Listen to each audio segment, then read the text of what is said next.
that another installment of 4% DA from 1st January 24 to around 14 lakhs government employees, teaching and non-teaching staff of all school, colleges and universities, employees of all statutory undertakings and parastatals and pensionaries. সবাই কিন্তু এটা পাবে। Government service holder থেকে শুরু করে আমাদের federation বারবার বলেছে, আমাদের যে ফেডারেশন আছে এবং আমরা দিই এটা মাঝে মাঝে, যদিও আমাদের পে কমিশন আছে এটা আমরা এক্সট্রা দিই, কারণ সেন্ট্রাল গভর্নমেন্টের পে কমিশন ওদের সেটা নেই, ওদের দিয়েটা আছে, ওদের সার্ভিস রুল আলাদা, আমাদের সার্ভিস রুল আলাদা। সুতরাং আমাদের কাছে এটা ম্যান্ডেটরি নয়, ইটস অপশন।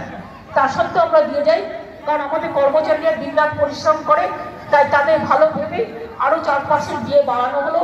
এটা 1 জানুয়ারি থেকে কার্যকরী হবে। New year happy new year gift to আমার সমস্ত এমপ্লয়িজ।